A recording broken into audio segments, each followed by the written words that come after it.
They felt used in a proxy war. Won't go along with it no more. She made a promise as a child. She never broke her ranks. 121 Radio Culture. Yes, indeed. Welcome to the bi-weekly lecture of the Rastafari Council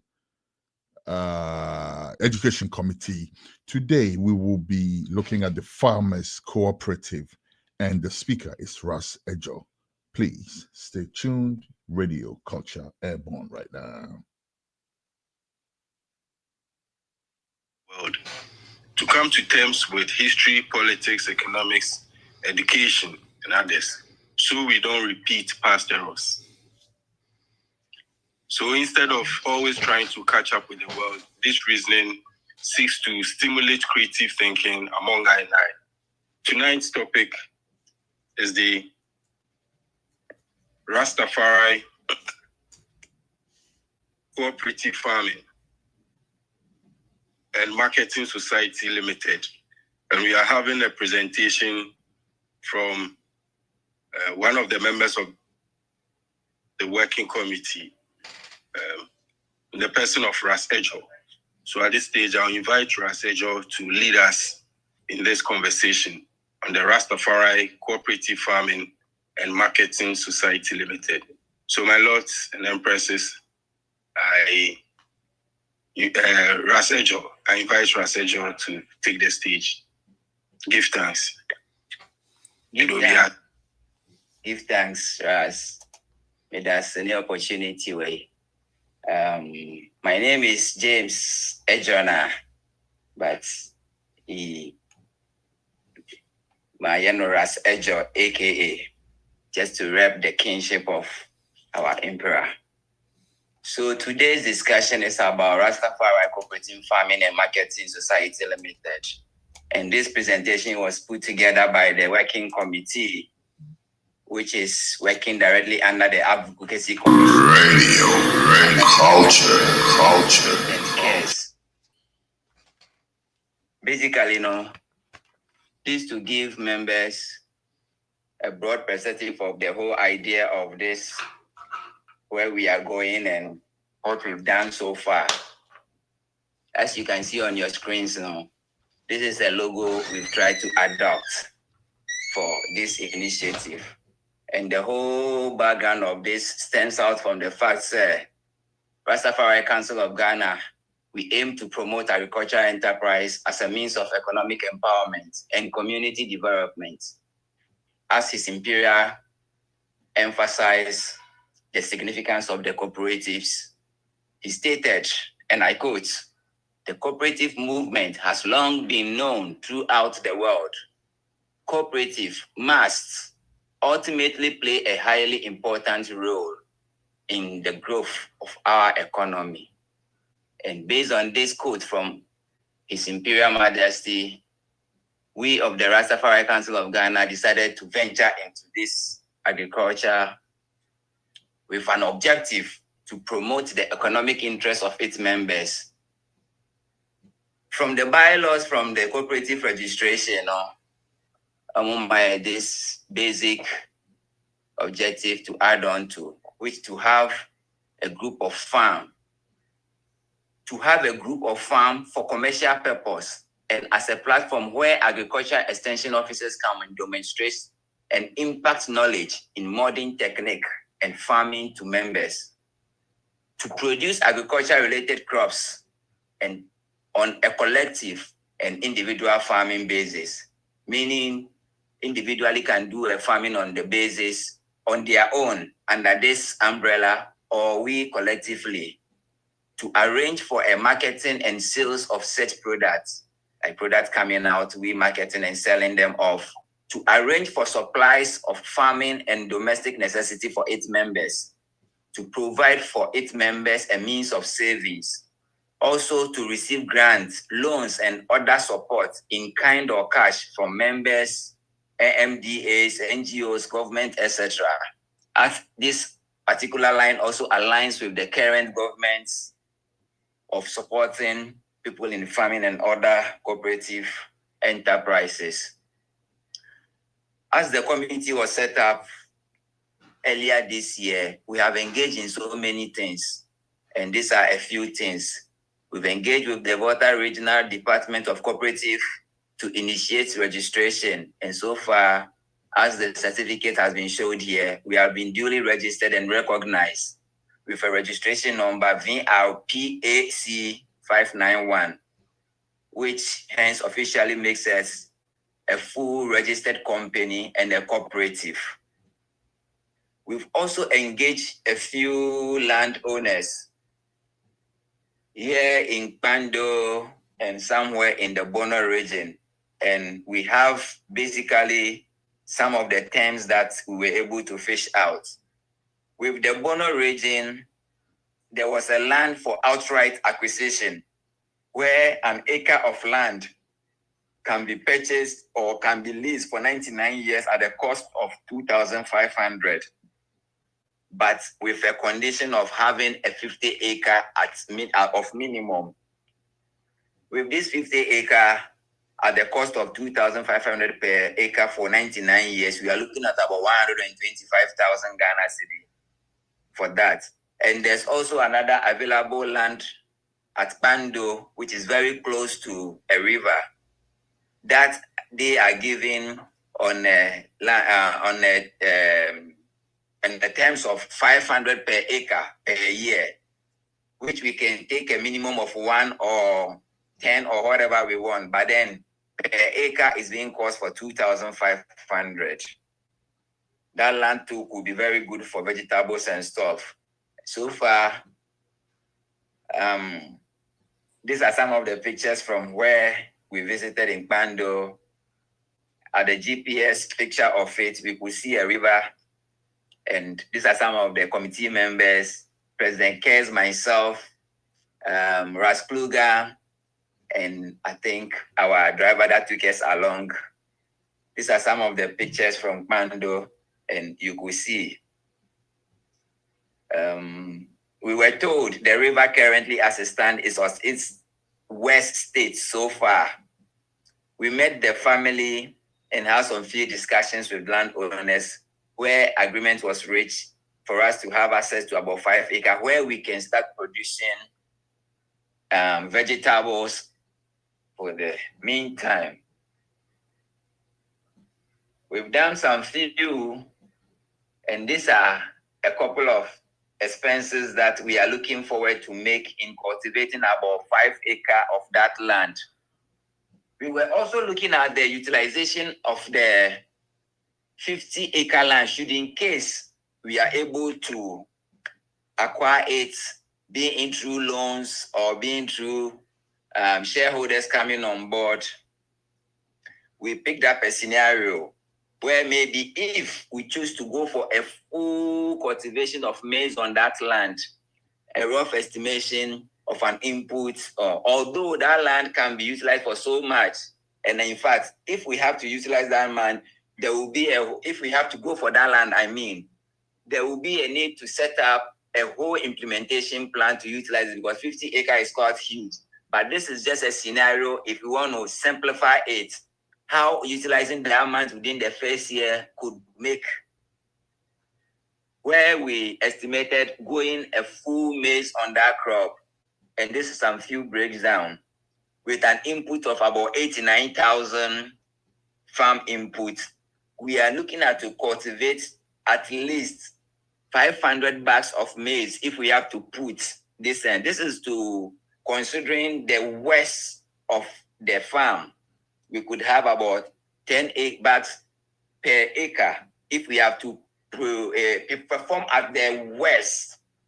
And this could cost us 500 per bag, which is the west, because currently it is being sold as much as 1,200 and over. But we are looking at the minimum at a farm gate price of 1,000, where we consider through the 10 bags per acre, giving us 500 bags for the whole entire 50 acre. There was a sales of about 500,000 that could be made out of it. And taking out the farm input of 89,000 and the estimated land preparation and harvesting cost of 45,000, which brings us to a total of 135,000.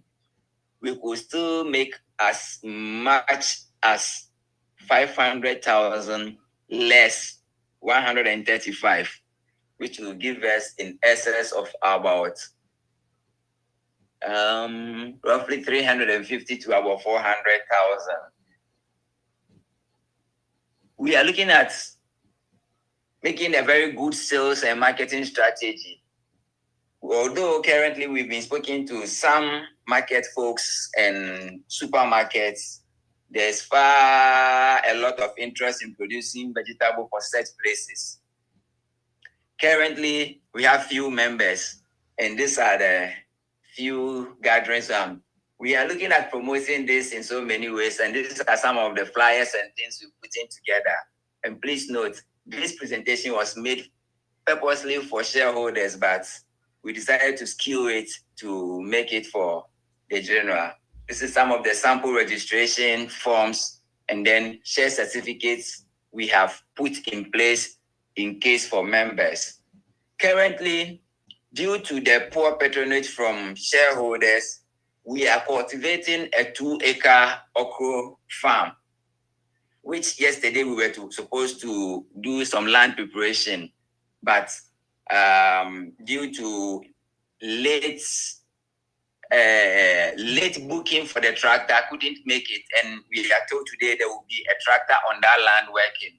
And currently, these are some few expenses that has been made in order to have this farm move, kickstart in a very good way for us to have. So in all, this is a brief presentation to elaborate on how far the Rastafari Cooperative Farming and Marketing Society has gone with this project. And this I'll take back to my host, which is Ras Edjor, to lead the conversation, where I'm ready to receive questions on current progress. Thank you, brethren. Thank you, Ras Edjor, for that presentation. I think you should update also. It will be it will benefit listeners if you can shed light on recent activities towards land preparation and acquisition, the plans towards the farming of the 2-acre okra. Yeah, that 2-acre project. At least listeners may want to know how culture generate interest or cause others to want to invest in the venture. So if you are prepared, if not, okay. Yeah. Currently, if you see on your screen, it's a brief breakdown of the current cultivation that we are doing on the 2-acre land that we have paid for so far. And with your permission, I quote, the 2-acre land cost us 1,000 for a year lease. And the cost of preparing this land, which is hiring of tractor to plow it, is costing us 1,000 cedis. Currently, we have purchased some cutlasses and hoes, 2 each, which was in the tune of 150 Ghana cedi. An okra seed of 2 kilos has also been purchased, where a kilo was purchased for 750. The 2 kilos went for 1,500. We also purchased a knapsack to be used for spraying of our organic fertilizer and stuff, which also cost us 300 cedis. There's a purchase of a watering can in the absence of the water pump and stuff currently not available, so that it can facilitate those spraying and can. An initial cost of 200 cedis was sent to the farm farmer that we are temporarily using now on the land to prepare the land towards the tractors working yesterday, which has been postponed to today. And then a fuel and shipping of these things that was purchased to be sent to the farmyard was also 200. And another extra cost of 500 was given to our manager to facilitate his transportation to Bando yesterday, where he was tasked to pick up our registration documents from the cooperative office, also meet the landowners to discuss we not being able to come for the initial 5 acre that we made a deposit of 2 for due to okay. And then finally facilitate the tractor work, but that couldn't happen, so he left back. So currently, this is how much we have spent on materials wise, on equipment wise, including his one is about 3,000, and then the land preparation and land acquisition itself being another 2,000, making it a total loss about 4,910 Ghana cedis so far spent. I hope that answers my question, Ras.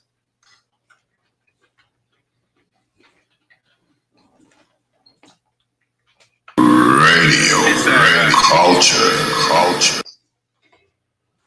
I think what is missing is a little update on shares sold so far.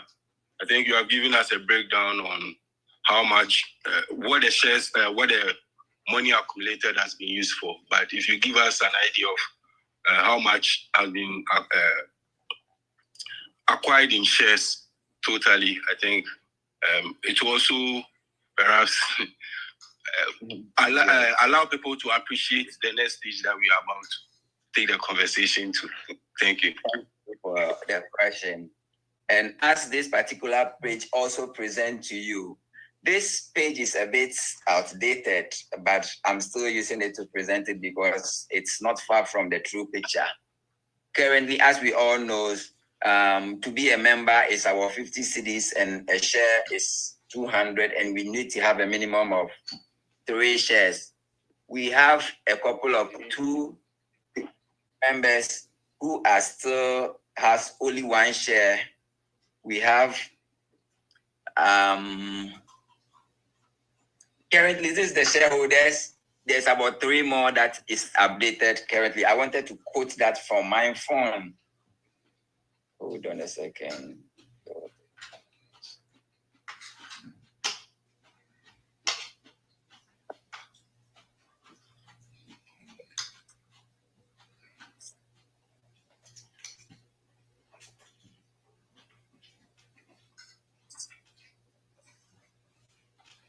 Sorry.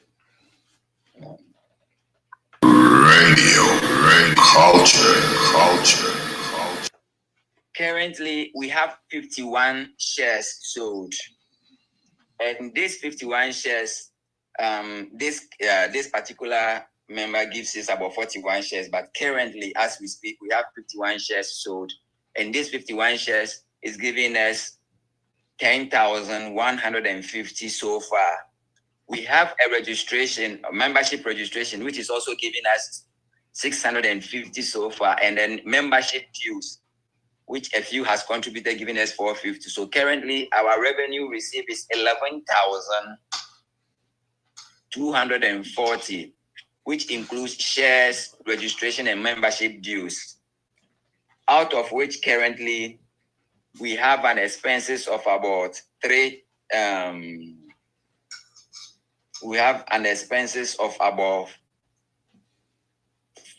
4,910, leaving us in excess of about 6,000 and something.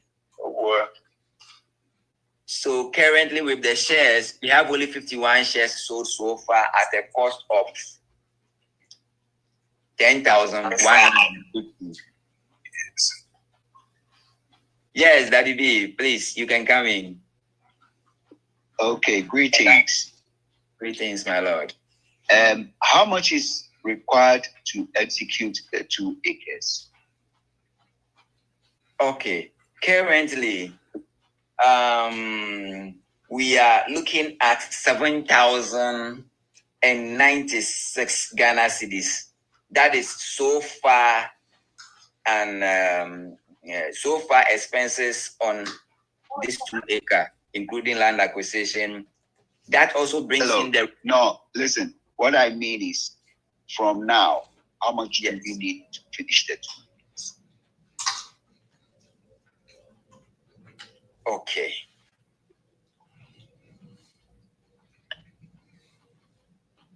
For now, finishing this,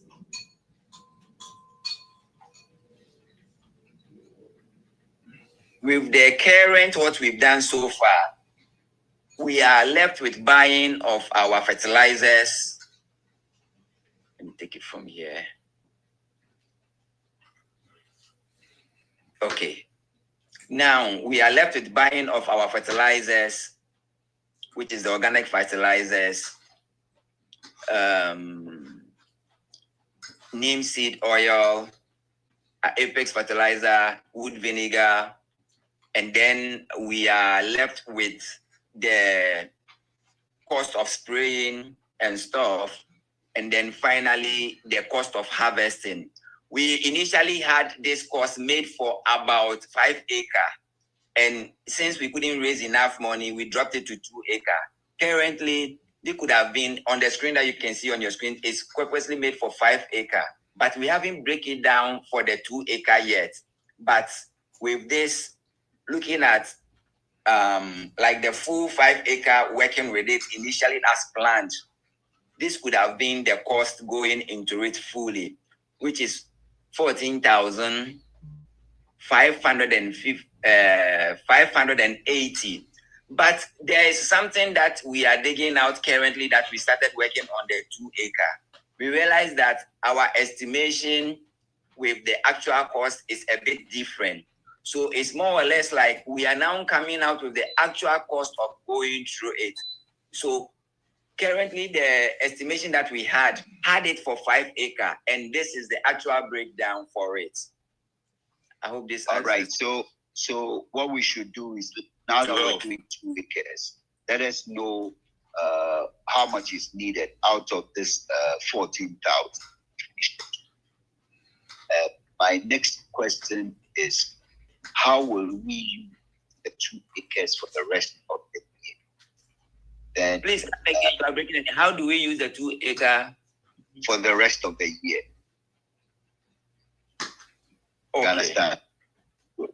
And then the next question is, have we considered some maize farm along the line? And the last one is, what is have we considered what?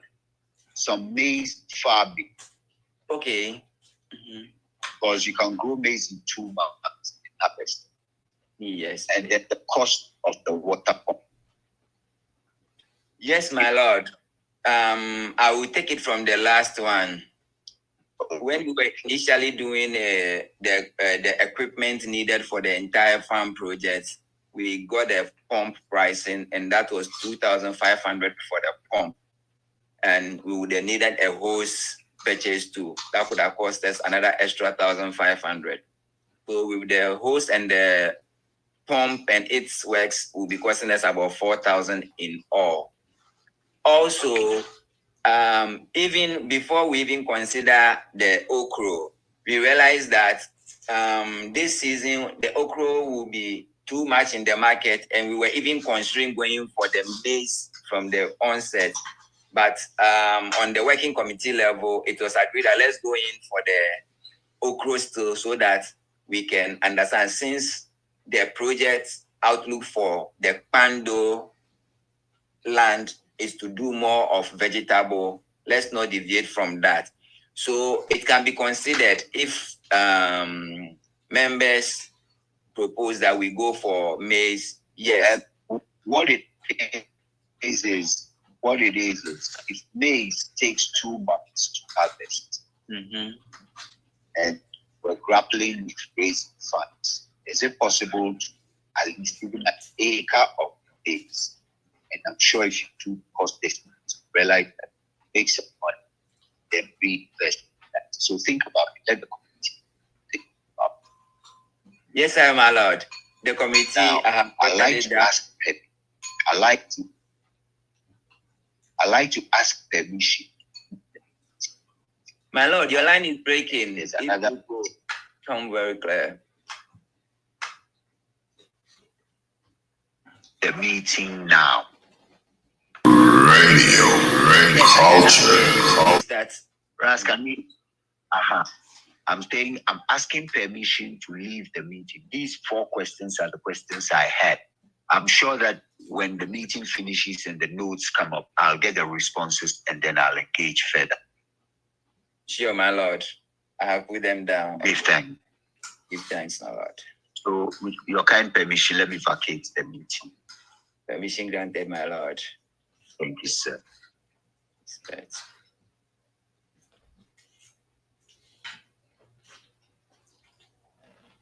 Radio culture. Mr. Kluger, greetings.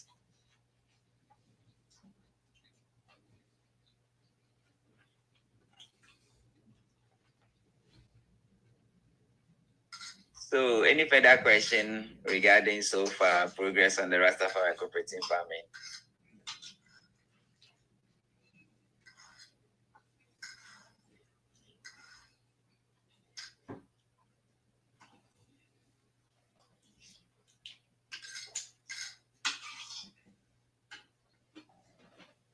Radio culture.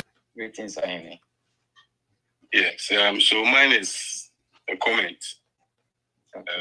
that the intent has been expressed like something informed us to want to establish a cooperative, and that is to start when there was a conversation around the Ghana Chamber of Commerce. The advocacy committee at a point realized they need to work with several groups that are also businesses that are also working towards cannabis legalization or decriminalization. And at the time, some of the organizations that we came up with proposed the formation of the Ghana Chamber of Commerce. But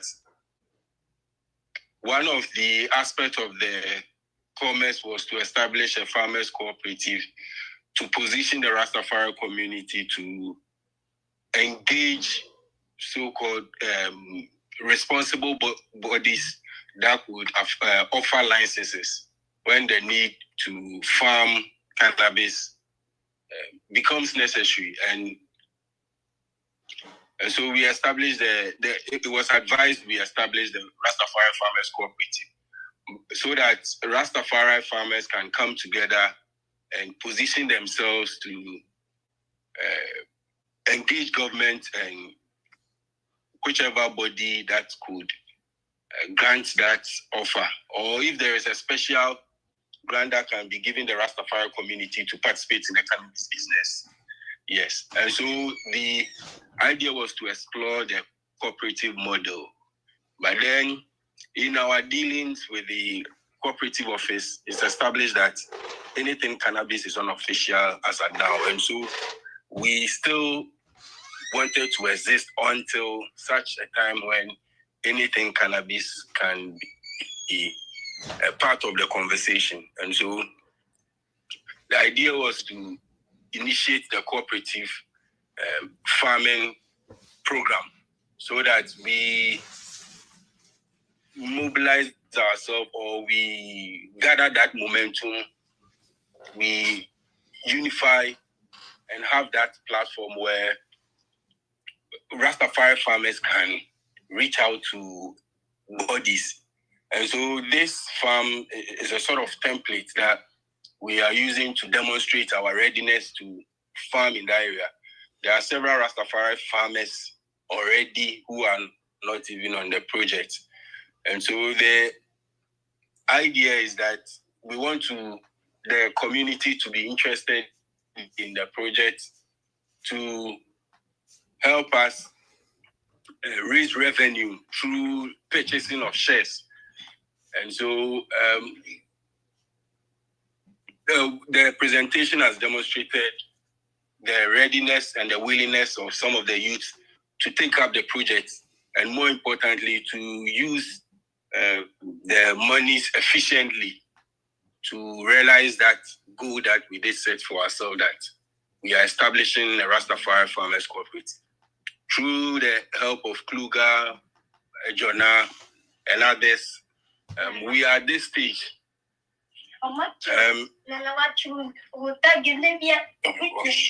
At this stage, a question was asked by Daddy B about how much more labor, how much more is required, and that question will be a little bit difficult to answer now because there are some costs that we didn't foresee, or there are some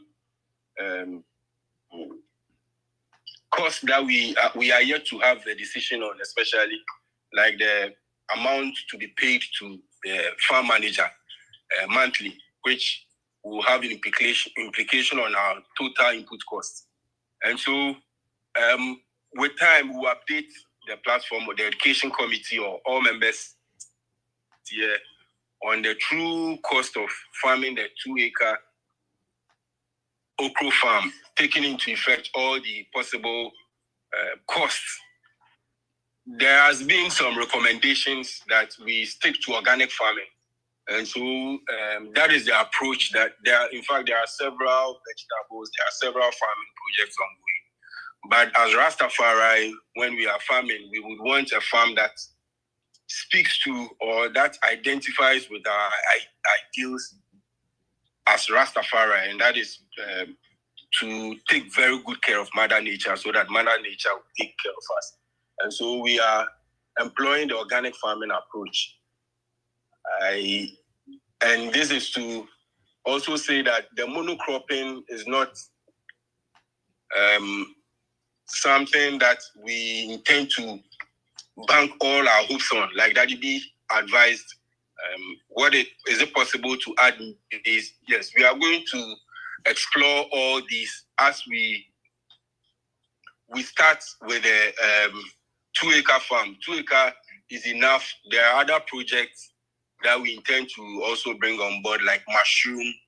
That it's not necessarily timely, and a few other things that can come up, and even farming of products that are not very popular but are also money making, like turmeric, which a lot of these herbal users buy a lot, but sometimes it's hard to get on the market. And so we'll be incorporating all these things. This presentation is to give a template and to make the community appreciate the effort so far in establishing the Rastafari Farmers Cooperative. Michael Kluger is here, and I'll invite him to add his input, and then the floor is still open for questions, comments. I give thanks, my lords. So Michael, you can add any comments. Give thanks.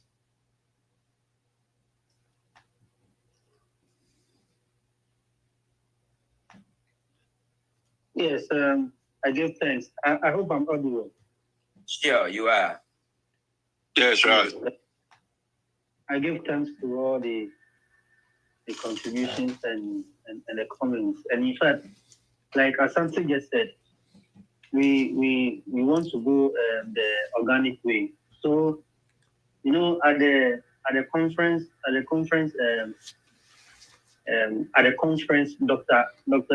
doctor showed us some organic way of dealing with the weeds. So I asked our farm guy to do the experiment, and the results, I went there to see the results myself. It's very, very encouraging. So we're going to adopt that model to deal with the weed. Apart from that, I think that we are on course. And the issue of whether we can do this, all those things are possible. All those things are possible. Since it is 5 acres that was made available for us, and we are doing 2 out of it. It's just step by step. I'm sure even if we target that every year we will expand an acre, like what Kofi Asante is saying, that there are other things that we can do. There's 1 acre which is a little bit closer to the river. We can use that for our mushrooms and other things that we just said. And I just think that we are on course. We just pray for strength, wisdom, understanding, and togetherness, because this work it is a mind of family, the mentality of togetherness that we can go far. And on this note, I really want to thank Kofi Asante, Ras Edjor, Chama Pongo. You know, in the heat of the argument, we may have said certain things against each other, which ordinarily we may not have said so. So it's just the love that we have for this project. We all want this project to succeed. So I pray that we see the vision ahead and we go alongside. I give thanks and may God bless us all. Thank you so much. Radio culture. Yeah, so my lords and empresses, you have listened to the presentation and also comments from the working committee. At this stage, we invite questions, comments from you. And the brief that I would like to add on to Kofi Asante's, it's like all those are interested in going into this industry of cannabis. When it finally legalized, this will be another good avenue to hide under this umbrella, because with some of the objectives that are in place, makes it easy for us to have set things being done on our own and at the same time being under this collective umbrella. That's a brief that I want to add on. So we invite others. Thanks, Ras. So would you like to say anything before comments, questions? No, now comment and question can come in again. Give them. So yeah, we will not hide and die. We are Ras, so we'll be bold when the time comes. So my Lord, we invite comments, questions, contributions, advice.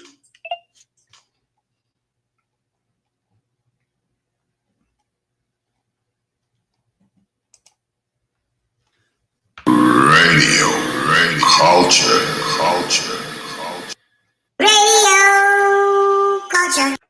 All right, my lord, I ask a quick question. Yes, we can hear you now, Ken. All right, live on Radio Culture, Bone. All right, so I have a quick question, and then I think I have a comment also.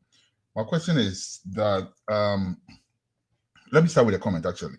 So some time ago, we were all talking about acquiring the land and all that, and I was thinking we should get more land, right, rather than just 2 acres.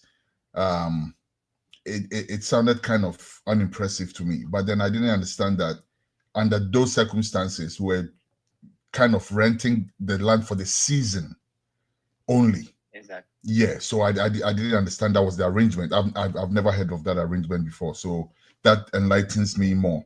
If we're doing it for just the season, then it doesn't make sense to take a whole lot of land and leave it sitting fallow, So I just needed to mention that real quick to line up with the reason why we've been having before.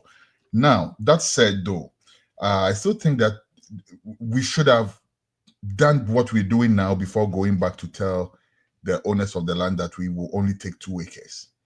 Because now what we're trying to do is we're trying to expand and get more funding, and et cetera, et cetera. I feel like we should have done that and see what comes out of it. And then based on that, if we still feel like we don't have enough resources, we don't have enough energy, whatnot, then we can go back and go tell them that, all right, you know what, let's do just 2 acres. But again, I believe that if we get resources, the IDM have that figured out. Except to say that, as I was saying the other time, we may not have all the land in the same spot. Maybe by the time we are ready, somebody would have taken the land right next to us or whatever. But I think that there's a solution that the IDM have figured out already with that. So now the other thing I want to mention is that with the okra and the maize, I think we should really give the maize a good thought. This is why.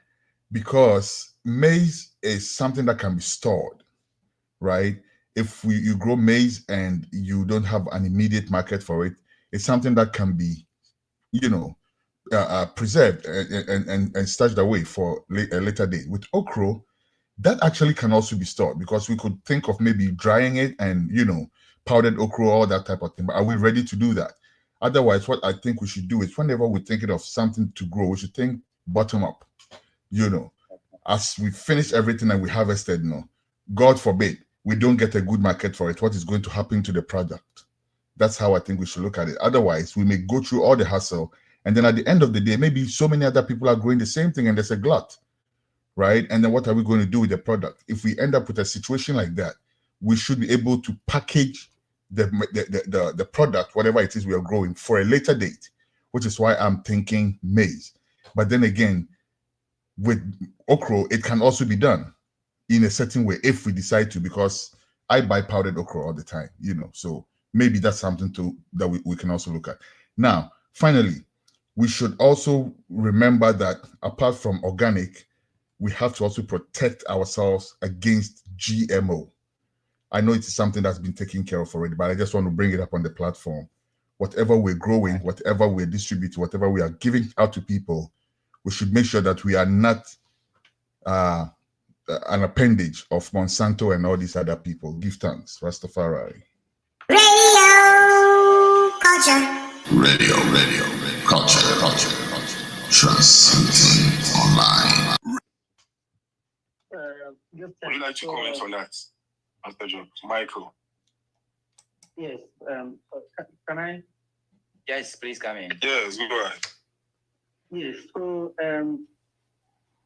at the working committee, the issue of the maize growing came up because in the group were thinking that because maize have a lot of markets, and it will make sense to do, if you want to do 5 acres, then maize, it will make a little more sense because we will not need more money to do maize as we be needing for okra.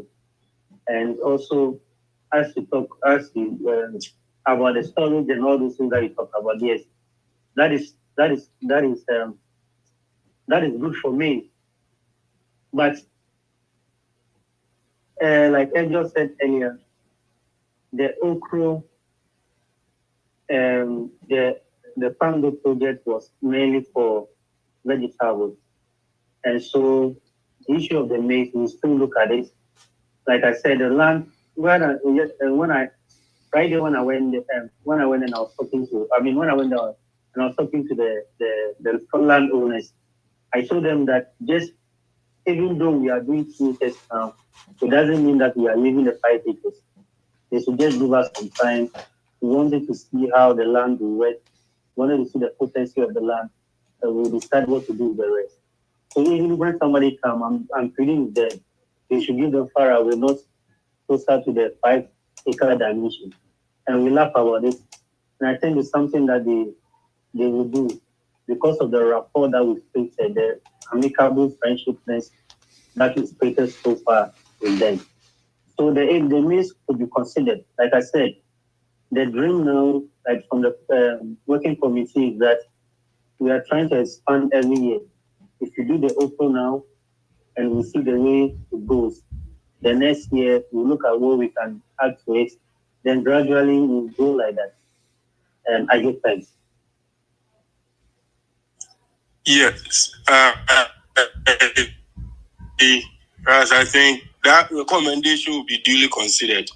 Yes. Except plans have been advanced in acquiring okra seeds. However, it's possible to sell those if the general or the shareholders agree that maize is what we want. I think it was put before the shareholders, but we didn't get that response. I think maize was proposed, but people came back to ask why not the okra. So that's why plans were advanced towards doing the okra. So as we've gotten the feedback, hello, you said? As we've gotten the feedback that maize is more preferable, we will consider that. So quick. Yes, I said as we've gotten the feedback. Quick clarity, a quick clarification, Rasta. Just so we know, I am not personally saying that, or I don't think we've agreed yet that maize is preferable. I think it's just a suggestion that's come up. that I think should be further considered. Secondly, I think that if okra has been already, like plans are advanced for that now, what we should do now is to start thinking of the bottom up, same way, right? In an event where there's a glut or something like that, what are we going to do with the product? So we should already start thinking of dehydrators and stuff like that, which really don't cost too much. There are some simple ones that we can already get in place so that because I'm really concerned about that situation happening. But I'm not saying, and I don't think we've agreed that maize is better than okra. Me personally, I think that there's a better chance for us to have a glut with maize than with okra, if you ask me. So just clearing that it's not something that we say we already agreed that maize is better. Yeah. So let me also check in something strong. So we have surveyed the market. In fact, we have created a market link for the company, where we have some market women on the platform who sell okra and pepper at the market. Mm-hmm. There's a possibility that by the time our okra will be ready, there will be a lot more okra in the system. But we'll find a way to sell. One thing about okra powder in Ghana is that it doesn't sell for much as faster as the fresh okra on the shelf. Because for the fresh okra, you can sell it to the market and other places to dispose of it. The maize is also good. The suggestion of maize, in fact, that was my target, that let's do 5 acres a day. Maize is so good, look at the yellow corn. The yellow corn had a little bit price than the white corn because the yellow corn is used for a lot of things. And one thing about maize too is that the cocoa seller is there, the aquila seller is there, the kenke seller is there. That when you harvest, you just come and share it to them, and then maybe in 2 weeks' time you come back, take your money, and go back to the bush again. So all those things, whatever it is, so the company can still move ahead with the right, mentality and the right connection to can move ahead. One thing that we are now thinking is now the marketing. So last time at the working committee level, we were thinking about now which shop bars, which restaurants, which hotels that we should start going to make our contact. Restaurant, for instance, let's say Movenpick or Labadi Beach Hotel.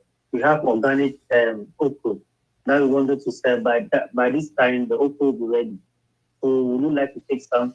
So those kind of discussions that we had, and then I think that one will be considered whilst we go along. Once we get the okra seed on the ground and it starts germinating, then the marketing strategy, we must put our marketing strategy forward.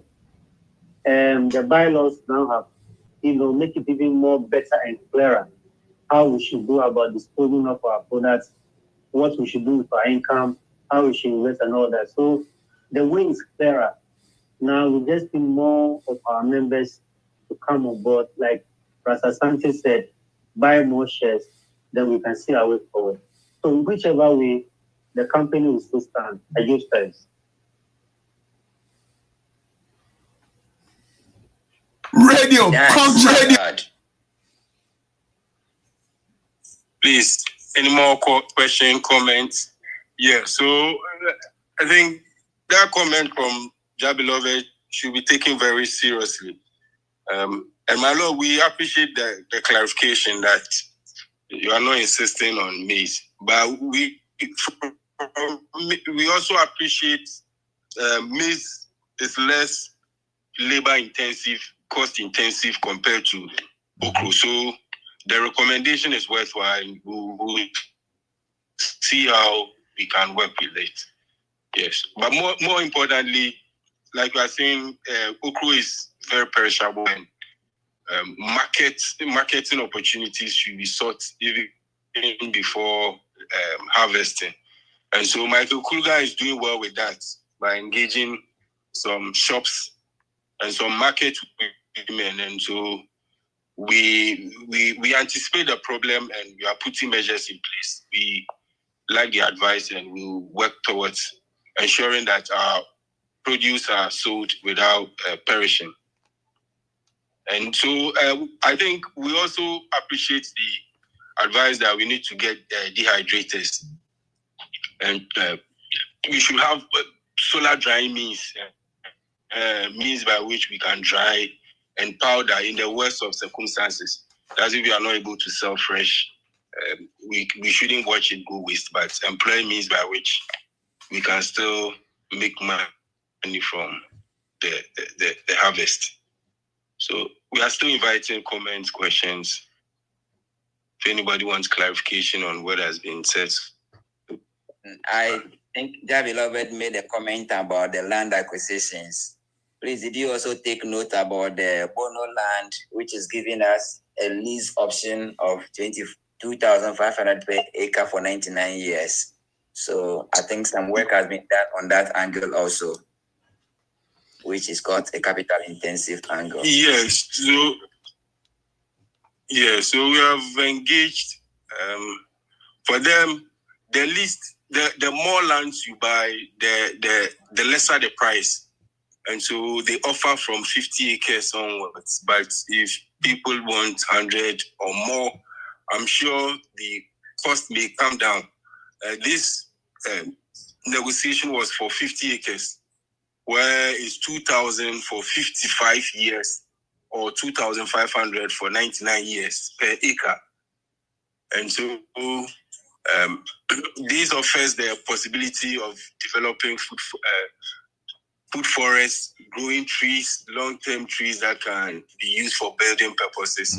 50-acre land is quite huge, and so there are so much we can do. But with our current number of shareholders and numbers of shares sold, it looks like the Bono project looks a long-term project. It looks like we have to take it in the long term, but I would say medium term. And also there are, please, you said? I would say medium term, not long term. I would say medium term. True, my lord. I give thanks for that. Yes, medium term. Yeah. Radio culture. Yes, there are also some lands in Fodome. I think the Volta regional branch of RCG, they were able to engage the chiefs due to some of the conferences we've had and the rapport we have built with the Volta regional chiefs. Some of them agreed to offer us land. And they also offered us, on these same terms, 5 acres at the lease of 500 cedis per acre. And so in the future, we need to look at these two lands, the one we have acquired so far and that Fodome land, and see which of them will, in terms of proximity, nearness to town and market, which of them will favor us more. So these are some opportunities but yes, in the medium term, we hope we can put plans in place to acquire the 50 acres, and that will offer us huge enough lands to do a lot of things. I think that's where our head should be at. I think that's where our head should be at. I think that what we're doing right now is good because it's setting the template, right? It's giving us an idea of what we want to do, how we want to do it. But while we're doing that, I think it's very important that we put a lot of energy into this project, into this other place that you just mentioned, because 50 acres, that's a lot of land, right? So that's almost like a town in itself. That's a Shashamani on its own. And I think that's where our head should be at. With 50 acres of land, we can do a lot within a lot of space versus 2 acres of trying to grow maize, which is fine. I'm not putting that down at all. Like I just said, we're setting out the template, but I think that while we're doing that, you see, a bisha we numana to be a ebony or something like that, right? Say be jademo, a bit dejim, na se bisu shewe numa. As you enjoy, you have time to wait for this one. So let's do the 2 acres, all right. But let's be thinking of the 50 acres. I think that's really where our head should be at. Thank you, Ja. Raspberry, please come up. Oh, okay. Raspberry has his own. All right, okay. Let him.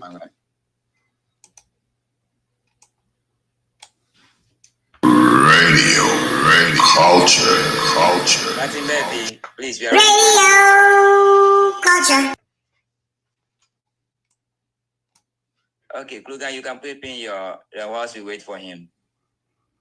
Okay, so I just want to add that one of the considerations that we agree on for getting a land, acquiring whether for mid-term, short-term, or long-term, is for the land to be closer to a river where we can do all-year irrigation farming. And I think that's why we are looking for the bigger ones. We must also take that one into consideration. Other than that, we may have to spend more to dig boreholes and all that. I give thanks. Thanks. Yeah, I give thanks, Ras. So actually, that particular land, a river runs through the land. So, you know, Kintampo and its environment, because of this waterfall, the nature of their land. So, some good water. That's the middle of Ghana. So, but that particular. That's also the middle of Ghana, man. There's also some serious spiritual significance to that. That's the middle of Ghana.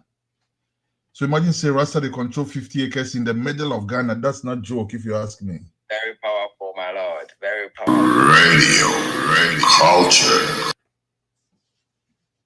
Raspberry, please. Yes, Ras. True. Yes, true. Even on the way to that particular land, there's those who know this waterfalls. Oh, the name just escaped me. Apart from Kintampo waterfalls, there's another waterfalls, and it's on the way to that town. There's a waterfalls on the way to the town where the farm is located. Apart from the Kintampo water farm, so it's like there's some good water presence in that area. Yeah. Yes, and like Ras is saying, yes, it's in the middle of Ghana. They have some good sites, spiritual, heavy places. If that's there are baobab trees. There are lots of baobab trees in that area too. So please, any more comments? Anytime we found a baobab tree on a land means that the place has water. So yes, I think what we're saying is right. Yes, thanks. Respect, right? Actually, we would plans are far advanced visiting that place, but we can't just visit there without a very good financial background. So as there's interest, we pray this will shape up people to come on board so that we can have a very good financial strength to actually take up this, because as Ja Beloved is saying, I also have a lot of interest in this particular one. We own a whole land.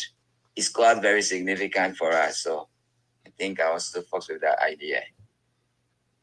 Martin Befi, you've been up for some time. You're not talking. Please, come in.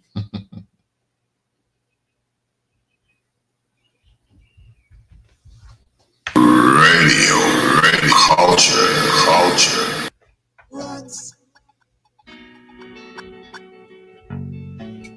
Yes, sir. So, we are still inviting comments, questions. Yeah, Black militants, we give thanks. Yeah, it's Fuller Falls. Yeah, Fuller Falls is is on the way to Asantequah, the town where the land is located. So if anybody can look it up, Fuller Falls. It's around that area. Wow. So, yeah, Black militants give thanks. Is there any...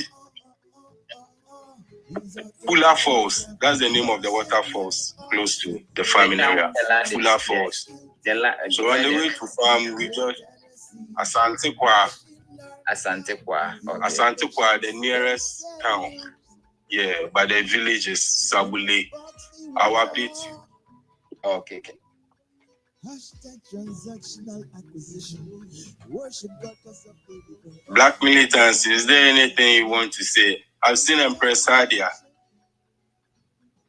Press, if you have any question on what you have heard so far on the Rastafari cooperative farming, we invite you to ask your question.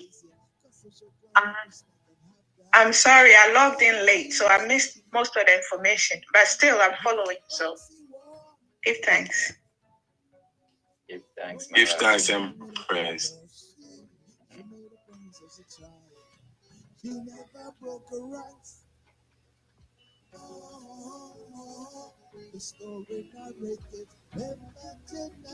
Yes, I. Yes, I. Yes, I. Yes, Ras, please. All right. Who's the program? Somebody called my name several times. My Lord, I see you one day out. Yeah, Bob said because you're one day out. That's why. You're one day out this whole time. But we still need to hear you still. You don't be about the handset. We still need to hear your voice, see. So yeah, chip in still. By mistake, I was not there from the beginning of the program. Whichever way, I'd like to know, is it commercial or is it subsistence? The project, is it subsistence farming or is it commercial farming? My Lord, it's commercial. Commercial, okay. And so does it mean we are paying those who are working? Who are those working there? How are they paid? How does that one go?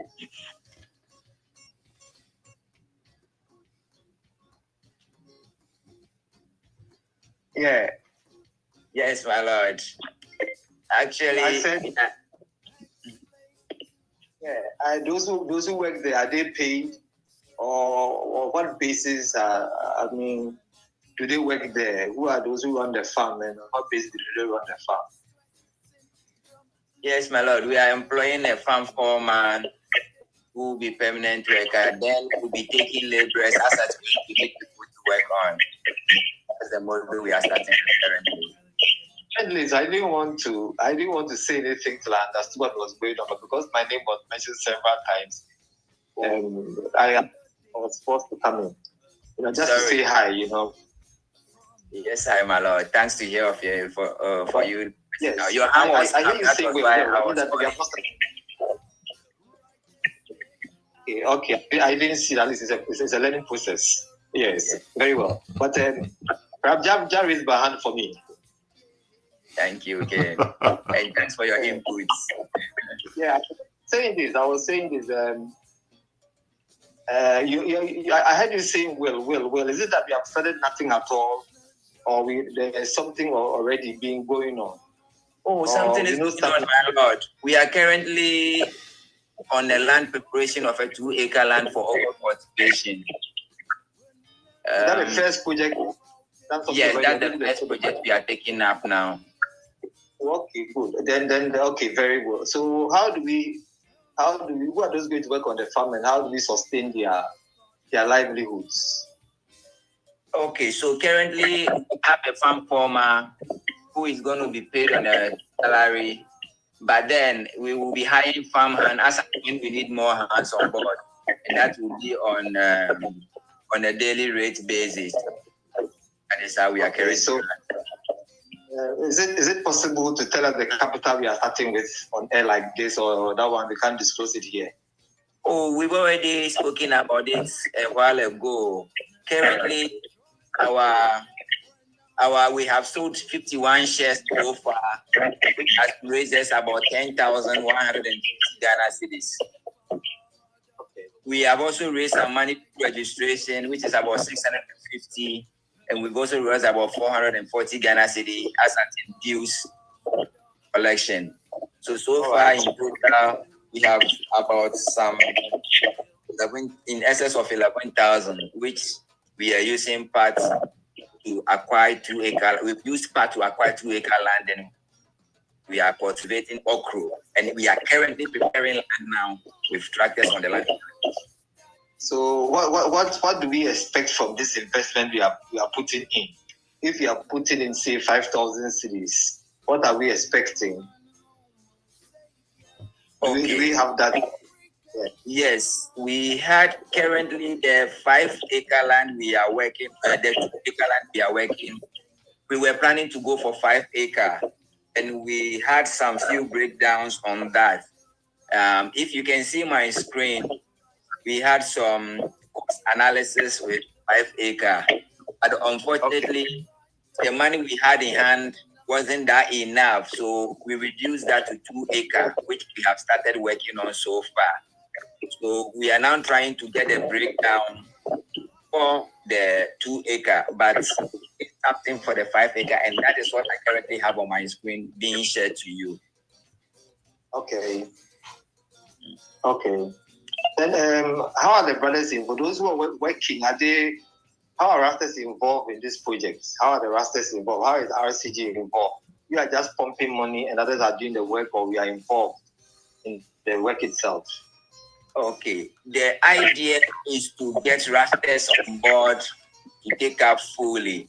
But currently, we have our farm manager, which is a member of RCG and also a shareholder. But we have also a former who is not a member, but that came up because he is the closest guy we know close to the place, but who is not a full member. But then the land that we had at Fodoman, which we are supposed to work on, that is fully under RCG, Volta Regional Directorate. So the whole idea is to get Rastas be on this particular project. Yes. I give thanks, Ras. And to add to that, we are bringing the Volta Regional RCG branch on board. Actually, they are supposed to. The chair of the RCG Volta Regional branch is on the advocacy committee platform, and so initially we said advocacy committee members should initiate the project. And so we're expecting members there to buy shares.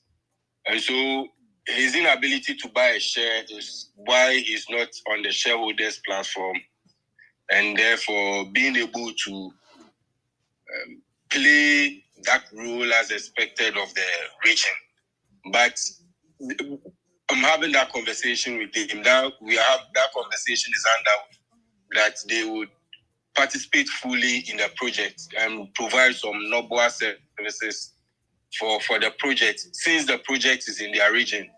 A little challenge is that they actually, even before initiating the farm, they have already told us about the Fodoman land. They are acquiring the 5-acre land, and they need to use the shareholders. The money is raised through the shareholders to acquire that land. But then, initially, we thought the concept of the cooperative is quite different from the initiative that was proposed for the Fodoman land. Hence, we've not been able to get the Volta Regional Rastas fully on board this project. But like you mentioned, I've spoken with the regional rep, and he has accepted to support the farm through participating in giving strength, mobilizing the Rastas in the region to go and support the farm. But they'll be doing that as Rastas, as yes.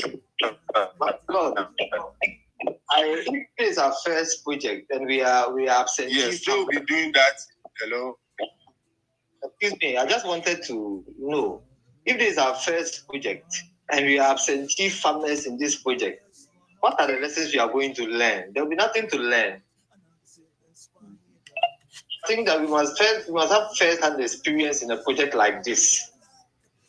Can I contribute real quick to that?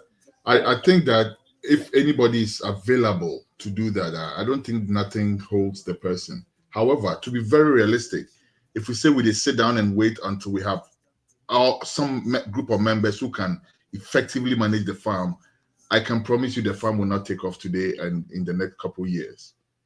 We are fortunate to have a farm manager who is a member, right? And as the man just said, we also have the Volta region brethren who I think will also come in and everything. Gradually, if we get more Rasis to get hands-on, I think that would be good. If we have the 50 acres, for instance, and some heavy things is going on, me like this, I hope we go there for a while, you know? But truth of the matter is that if we say we're waiting until we have brethren who are ready to go and actually do the physical, actual work, I don't think that's a good enough approach. Just my 2 cents. Yeah, that's a good point you have made. But I think that if we want to make money, there are several businesses that we can be directly involved and learn the lessons directly and apply them, correct our mistakes and things like that. But if our first project is a business that none of us is involved in, so I don't agree that none of us is involved in. I think that it's a business that has many levels, right? It's a whole thing from the planting all the way to the marketing. And I think that the only place where we are not directly involved is the actual labor on the ground. Truth of the matter is, let's be real. I don't think so. So we definitely will employ labor. And I think that's exactly what is going on, right? We're managing from a distance. We are doing other parts of the work, like what we're doing right now. Right? We're planning for the project. We are thinking of the marketing and we're thinking of the direction of the project and all that. And remember, it's INI project still. So they just coming in to help INI for a little something back, you know.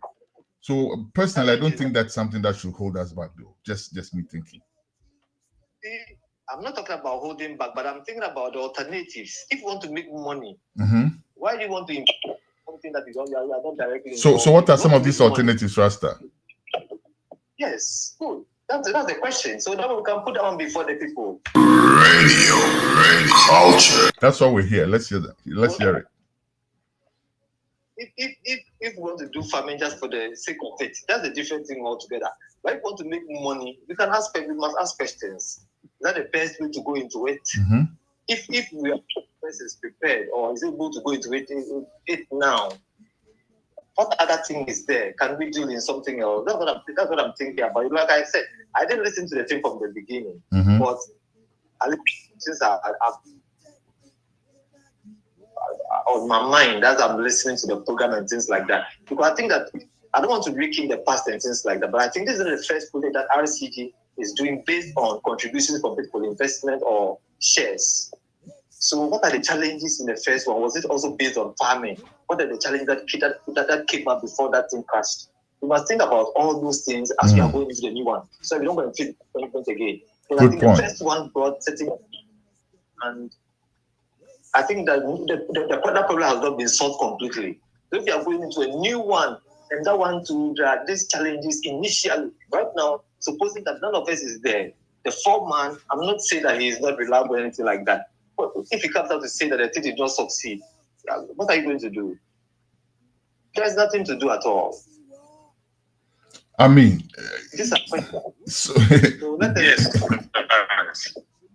Thank you very much for the opportunity. Thank you very much. Yes. But Rasta, you didn't say the alternative. I thought you were going to say some other alternatives before.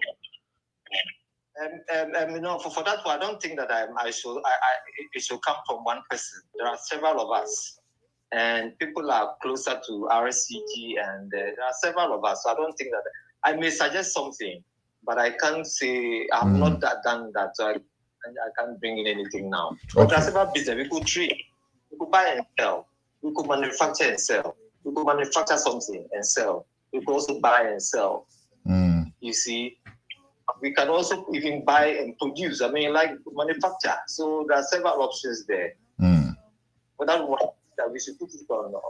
I agree with you. Except to say that with the farming, it comes with landed property. Like we did go acquire land, so then we have a base.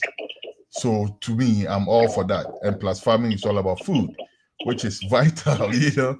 And agriculture is a sacred duty. So rather than go to maybe invest in buying and selling something, which is good, I may, you know.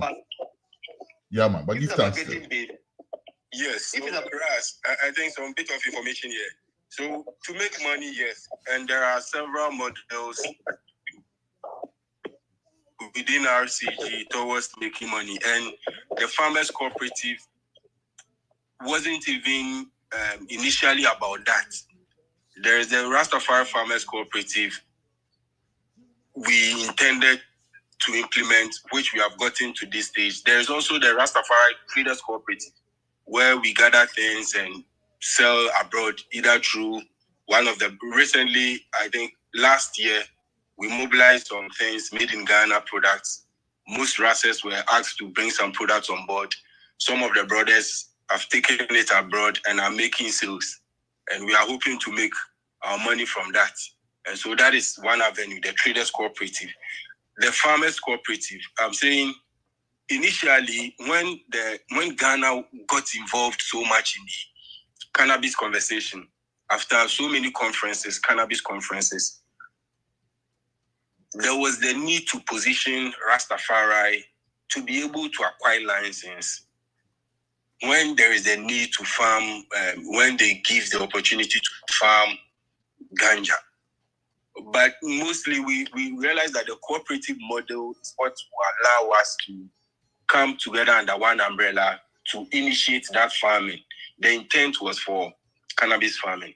But then along the line, we realized we should develop that, we should build that momentum to be able to be established as a cooperative, a fully functional cooperative, so that when there is a need, whether government will grant us license through, maybe people argue that we have suffered for this, so if you are granting license, we should have some, it's like a form of reparative justice, or whether we are going to purchase, it will require us to have a unified front. And so the cooperative was proposed. And now for having proposed a cooperative and not acquiring the license, we thought we'll begin to flow shares, realize some amount of money, and initiate the farming project. So even whilst registering, we're told we can't even put cannabis in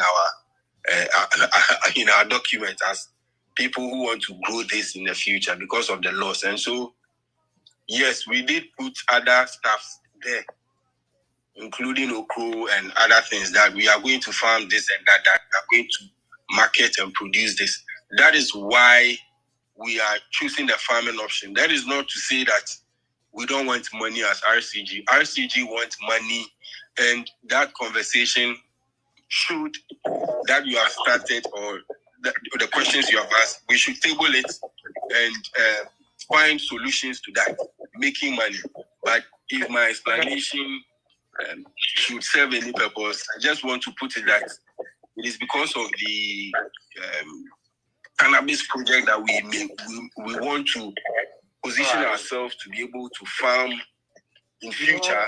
That is what necessitated that we initiate this process. And so far, I will not say that we are absent. No, apart from it's because of the initial stages. That's why the last Saturday, yesterday, he was supposed to initiate tractor. A tractor was supposed to go on the land and clear the land. And there is a shareholder, original Raskobi, who frequents the region. So he told us that he frequents the region. So once the project starts, we'll be getting regular reports from him. But like I've said, we have a regional branch of RCG there. And we are equipping the Rases, their interest to participate in farming. But because this is a business project by the shareholders, they will only go there to give their noble support. And with the concept of the cooperative, in the end, profits will be shared according to people's number of shares people have acquired. And so, just listen to what you're talking whilst about. we try to get the regional branch on board, it's against this coming. Yes, no, this is not what you are talking about. Supposing I go and spend 2 weeks there doing Dokwa, what benefit am I going to get from it? We must think about all those things, because somebody will say, I spent 1 month over there and I didn't get anything. So if you are talking about this in Dabo and things like that, What are we going to do to such people? Number two, because he said that we are going to get a land base. I think this one is not new. We had land bases at Ochekonfu and then Amamole. We have the same farm cooperatives. What came out of them? What are the mistakes we made? What have we learned from them? How can we avoid them in this instance? It's not like when I ask these questions, you see, I don't want to make the thing go on. That will be the thing. But we are intellectual, so sometimes we must try and foresee certain things that can happen and curtail them, find solutions to them so that it don't happen. Because people are putting their investment into it. People are putting their things into it. Something to it. That's why I'm asking all this. It's not like I'm against the farming that's the first occupation jargon, man. So I love the farming, but let us ask some of these questions so that we can solve problems or we can avert some of these problems that might crop up in the future. Give thanks, my brother. Give thanks, yes. Yes, I must say, quick reaction. Quick reaction, please. So the difference between Ochekonfu and Amamole and all that is that those are let me say house-based camps, right? We have say maybe a 12 tribes camp, we have a Bobo camp, we have a EWF camp. That's the difference. This is Rastafari Council of Ghana. This is a conglomeration of all these bodies. So that's first of all, that's the difference. This to me is actually necessary so that if any Ras is not associating with any of the houses, there's still some place that they can associate with. So that's different. But that said, I want to also commend you for bringing the issues up. I don't think anybody is thinking, say you don't want the thing to come on. You are raising questions that some of us may have not even thought about, right? So it's very valid. Or every question you are raising, I think, is very valid. Your answer is bringing some Israel vibration song. Yeah. Your answer is bringing some Israel vibration song. We all gonna sing the same song. We all are gonna chant this. We are the same people. Basically, but say some of us will feel like, okay, not me personally, but some of us feel like, okay, because they don't belong to maybe EWF, they will not go to that camp, or because they don't belong to 12 tribes or whatever, right? Whereas this is not something which is based on any particular house. This is and like I said, Rasta, with 50 acres, we can do plenty we can do over there. And with that, like Ras Asante was saying, we will be well positioned finally when people come to their senses and put the license out, say some cultivation can go on. We already have land and everything to go into that already, But with that said, let me also hint us, let's not have too much faith in these people say they're going to give some license. So I think we are not understanding the issues properly from where these people are coming from. From where I sit, from what I understand, I do not see anything like that happening anytime soon.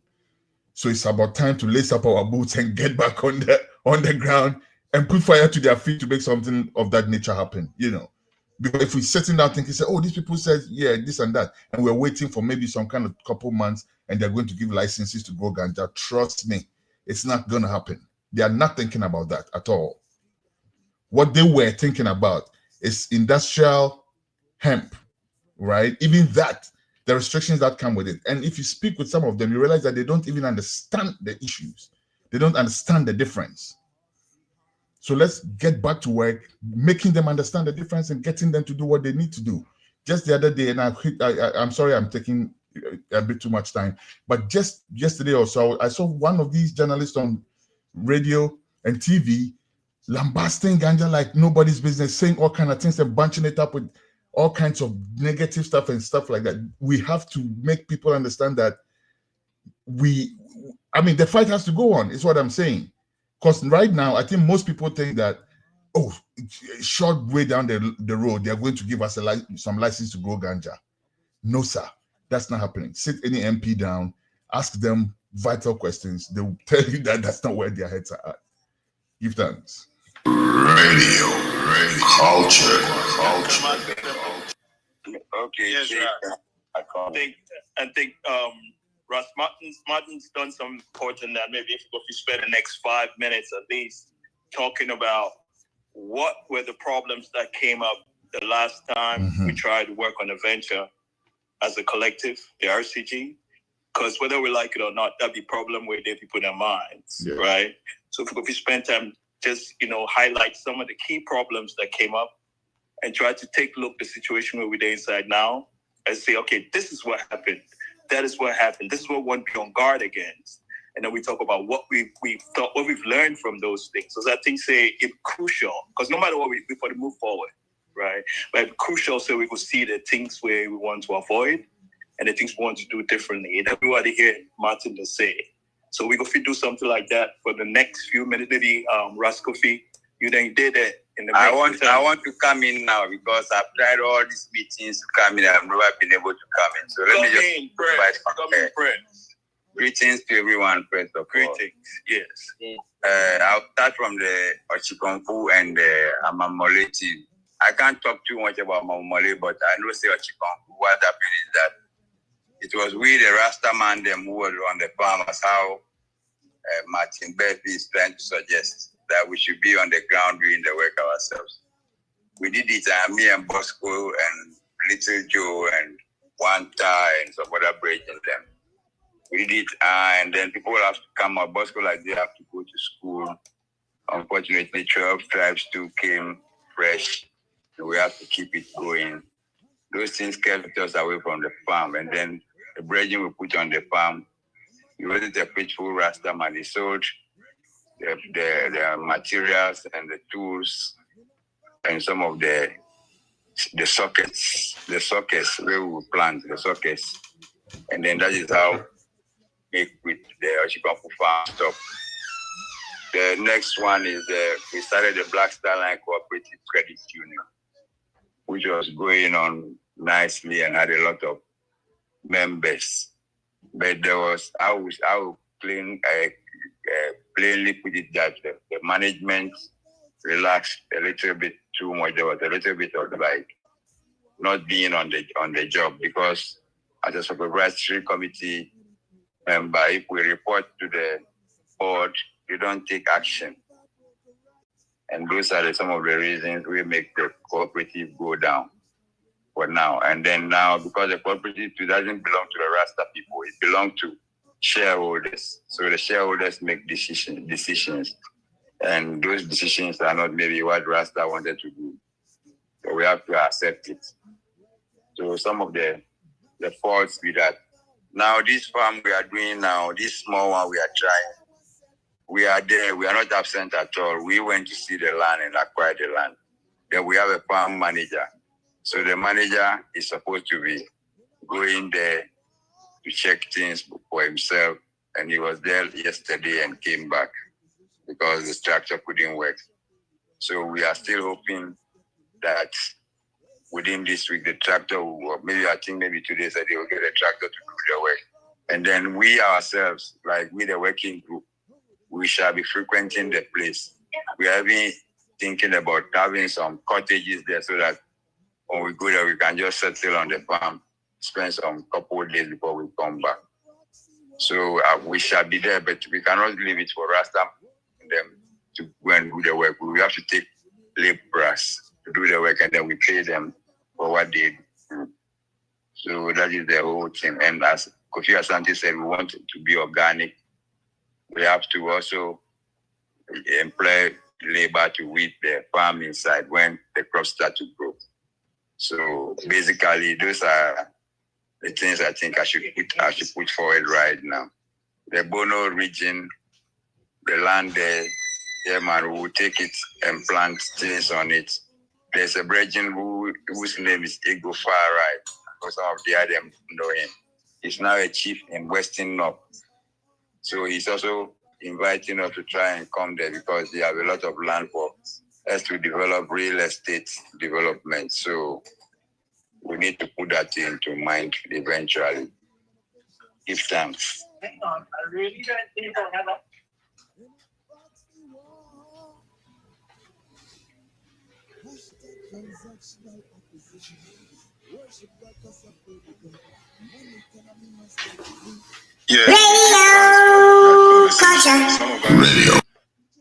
We heard of Chikonfu, but we barely know about what really transpired. So, yeah, we give thanks for the opportunity to learn from that experience.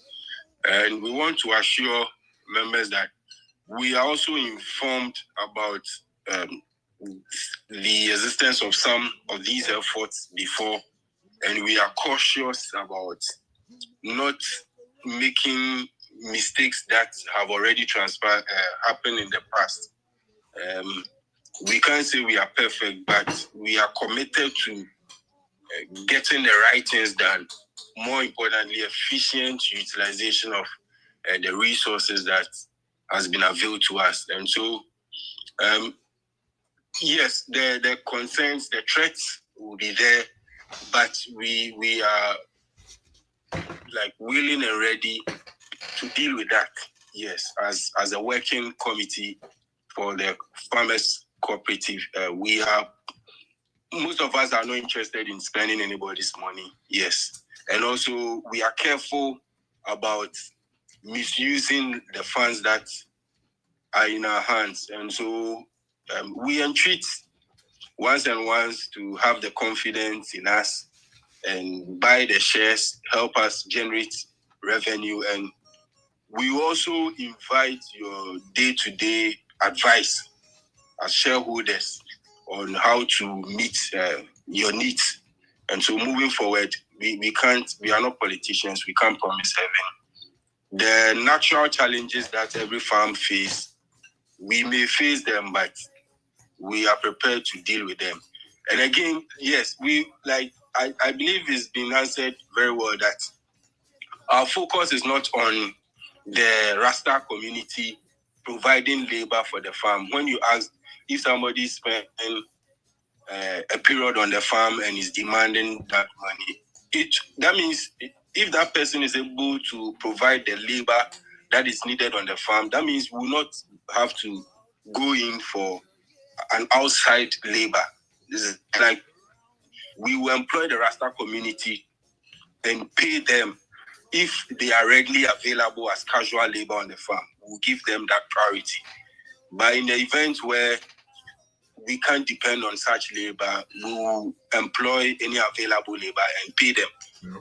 And then, but that is not to say we'll divorce the farm from the region, the Rastafari, the RCG regional branch. Yes, we are getting them involved, at least to appreciate that although it's RCG shareholders, some shareholders who owns it, is under the flagship of RCG in general. And so since it's within their region, they should have an oversight responsibility for that farm. But labor will be paid.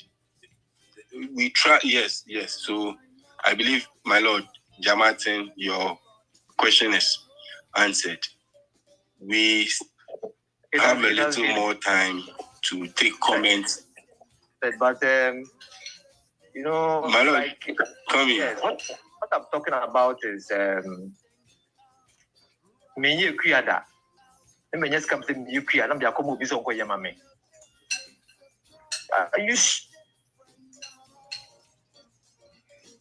But that is exactly what I'm saying. It's not the case that we are the farm for us.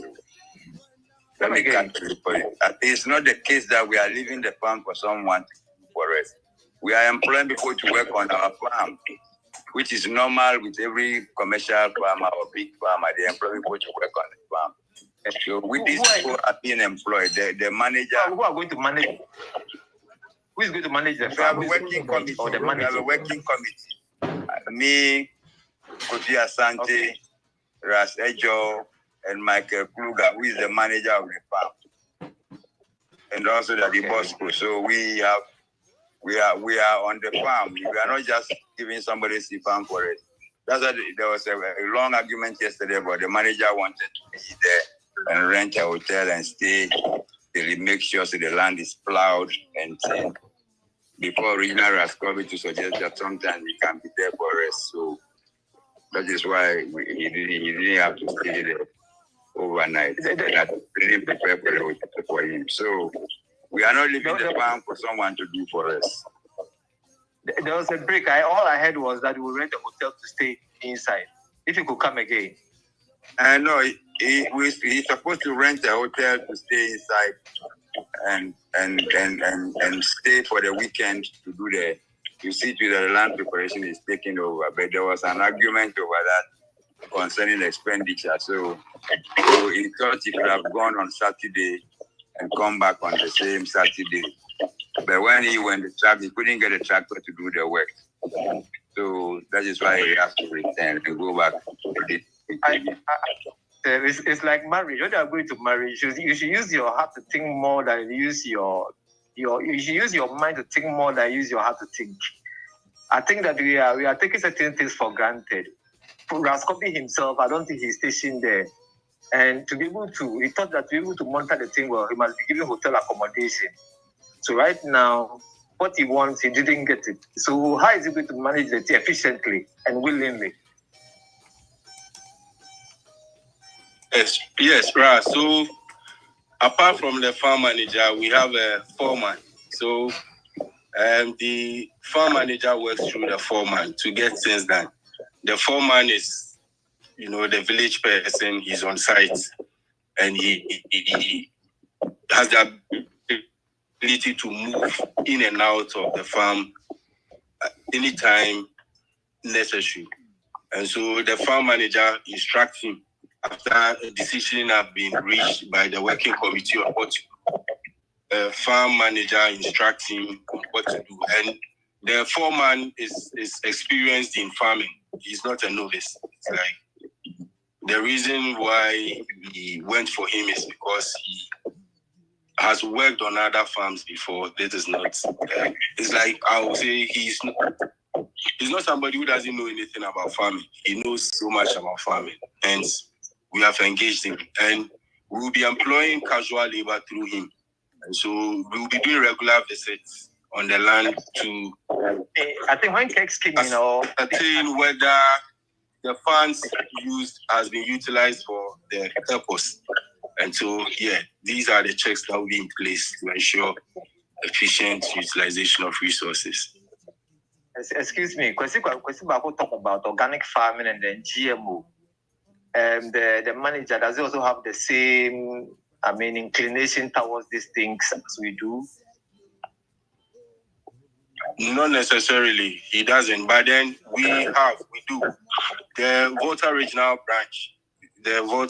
Branch chairman of RCG is not only an organic farmer, but he teaches in a school that the Ghana Permaculture Institute, and we are all a part of that school. And so we not only appreciate the need for organic farming, or not only do we detest GMO and what have you, but we have the wherewithal to create alternatives for these organic, inorganic or chemical inputs.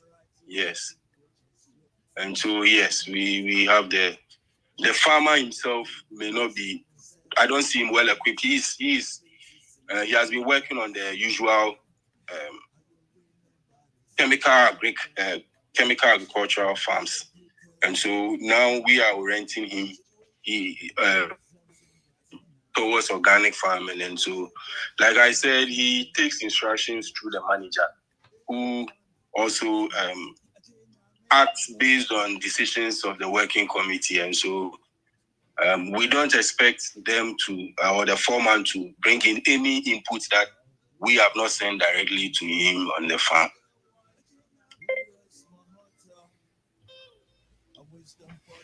So,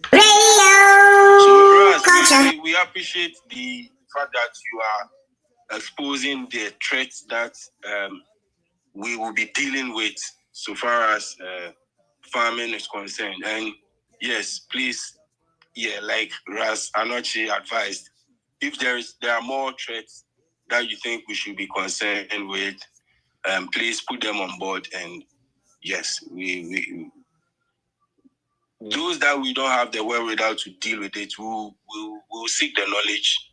We'll reach out to those who can, to help us with the knowledge, including yourself, my Lord.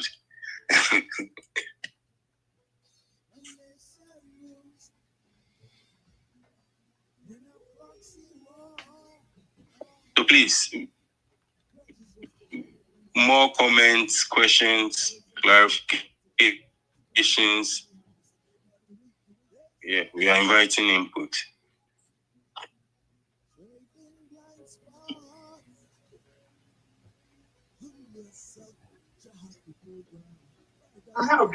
But whatever Martin Beppe is saying, we are putting it in your mind, and we will consider and make sure that we guard against most of those things.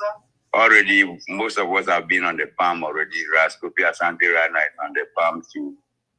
So we have a little bit of knowledge about farming, and we shall try and apply as much as we can apply it as the problem with the farm manager is that he thought because of cutting down cost and time, we should spray the place with chemicalized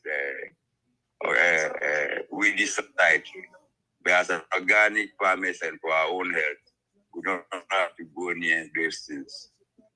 So we do our best to cut down costs and still produce a nice crops at the end of the season.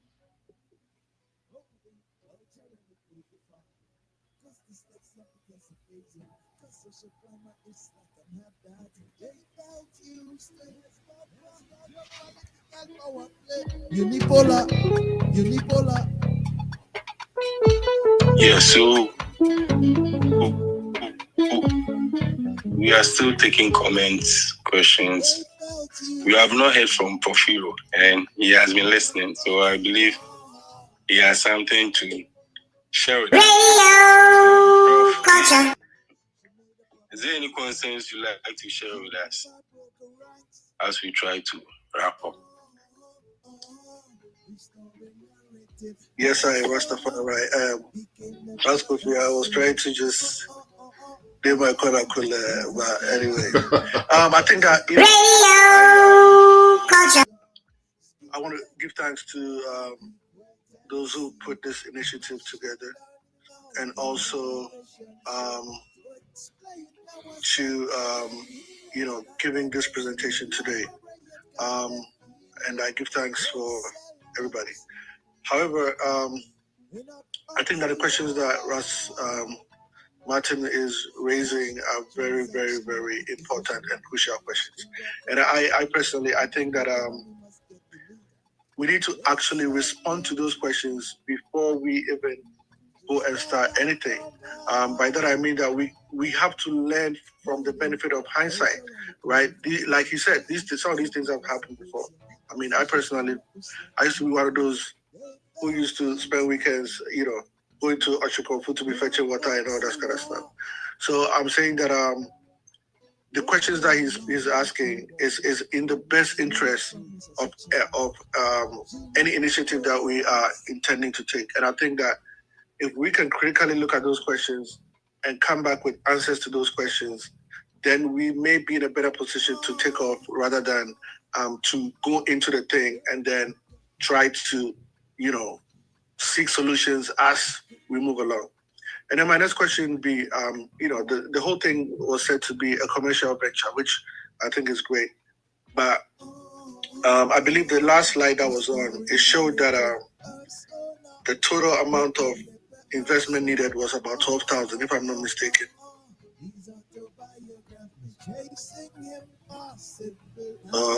I think it's another one. Yeah, this one right here. It shows that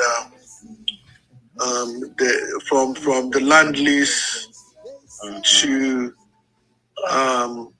the spraying, everything comes up to 12,000 and something. Yes, and actually, as I was explaining further, when we started working on this 2 acre, we realized that it's a bit different. But that's why when Daddy B asked that, how will be the course moving forward, we are a bit shaky in putting that answer forward.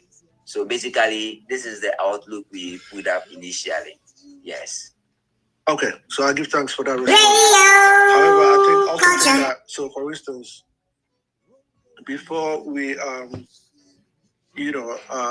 know exactly, because a commercial venture means that profit is to be expected. So if anybody put your money inside, they are not just putting the money inside because they love say make people go farm or anything like that. But they're putting their money inside with the hope, say, you know, at the end of the day, when the harvest takes place and the marketing is done, they will also reap some kind of profit. So the reason why I'm saying this is that I think that, you know, we also need to look at, number one, how many acres of land are we talking about farming on? I'm sure some of these things you've talked about already, right? But I had to step out for a second. So, you know, how many acres are we talking about? I heard farming okra, right, which is great. But also, I think that we need to also know, if we farm, for instance, 2 acres of okra, how much money are we going to get from, or do we expect to get from farming 2 acres of okra? And then, once we know that, we also have to be able to look at, if we subtract all the cost, right, the expenditure that we made, particularly initially, and also throughout to the point of harvest. If we subtract all that money from what we are projecting to make, are we going to make a profit? Are we going to break even, or are we going to make a loss? Right? These are things that we need to look at, especially hearing things such as there's going to be hired a farm manager, if that has not already happened. The laborers are going to be paid, and also hotels are being rented for people to stay in and monitor the farm and that kind of stuff. So we have to look at all these things and put them in quantification. That means we make our calculations and see, say, you know, at the end of the day, if every month, for instance, or every 2 weeks, if the person is going to go to the farm and spend the weekend in a hotel, how much is that going to cost? Let's multiply that all the way to the time of harvest and know exactly how much that is costing. And then we're adding this 12,000 or 14,000 or whatever as our expenditure. And then we're looking at, you know, how much we're paying the laborers. You know, how many times are the laborers supposed to be there from the time we plant the seed, or even clear the land and then plant the seed until the time of harvest.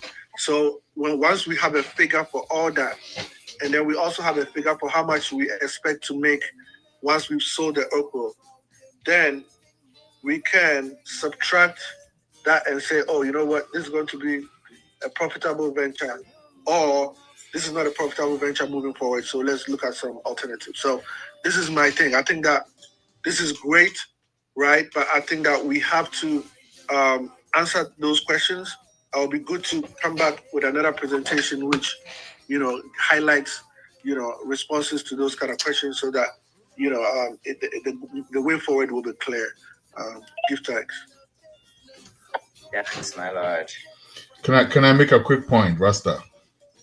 Yes, my lord. All right. So first thing, and it's very good that Emperor brought this, Professor brought this issue up, right? Because truth of the matter is that, and I think I mentioned this in one of the meetings, with a 2-acre farm, right, and with everybody's investment putting in and everything like that, no, if it was really for profit, I don't think, say, most of us would have been very interested, to be honest with you. It's a 2-acre farm. That's somebody's subsistent farm, you know. But like we said, we're starting from this as a template, and then we move to a bigger thing, which to me, I'm looking at the 50-acre thing right now. With that's somewhere, I'm more interested in that, right? And I hear the talk about, yeah, it's a commercial venture, it's a commercial venture. To me, it's a commercial venture because we want it on a scale.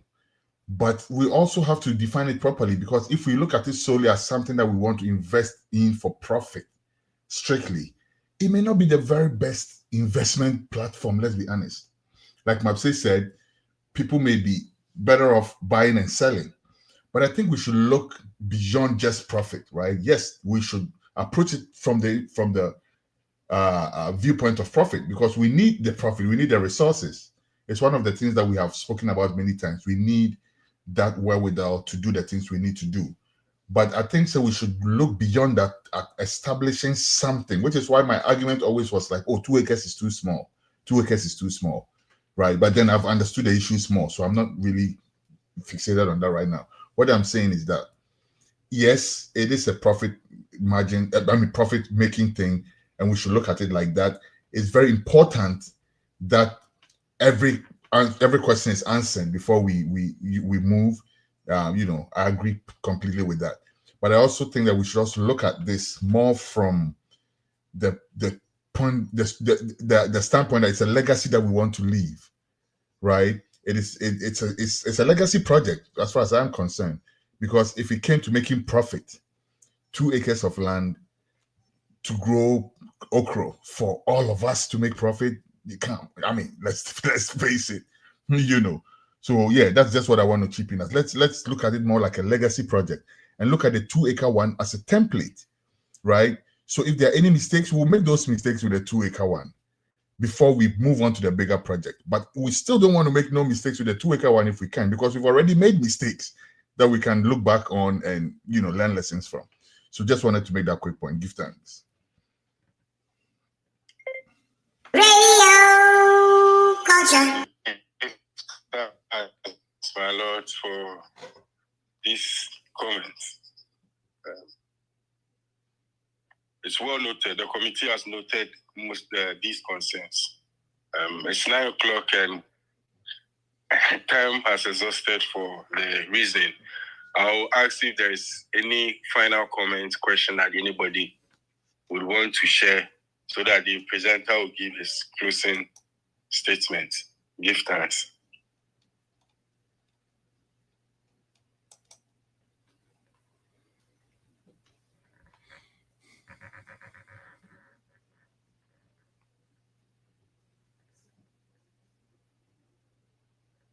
Yes, so if there are no more comments, questions, Ras Edjor, please, can you give us your closing remarks? Give thanks. Yes, my Lord.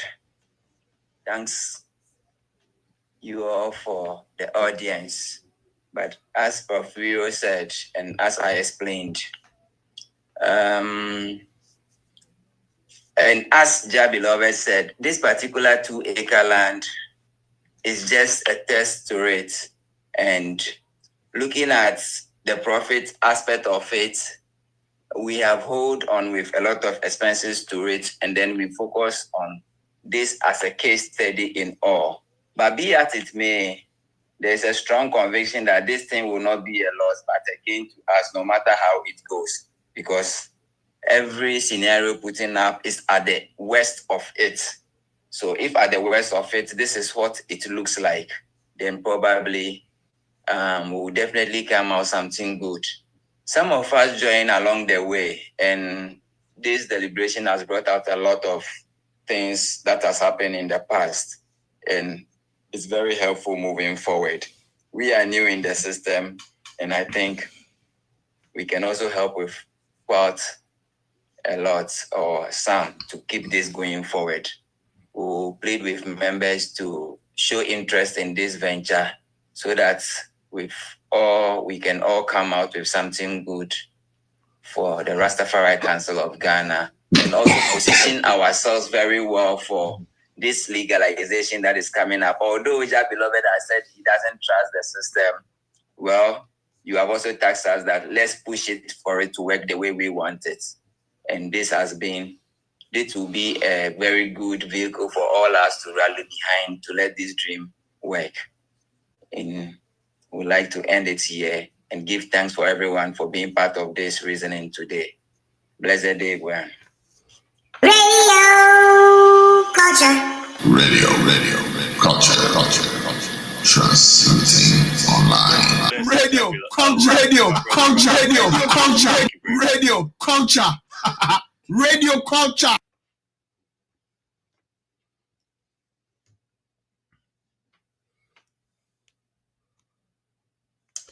All right, and that has been the reasoning, Rastafari Reasoning bi-weekly lecture series from the Rastafari Council of Ghana. Today we looked at the Farmers Co-operative, and the speaker was Ras Edjor. In 2 weeks' time, we'll be back, God willing, with another episode of the Rastafari Reasoning sessions. To such times, My name is Jah Beloved Amar.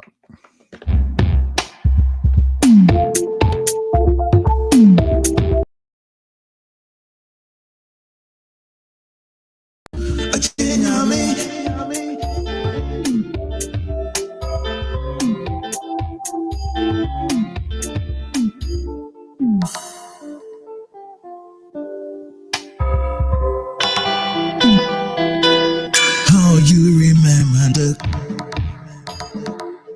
how you tell yourself that liberation, liberation,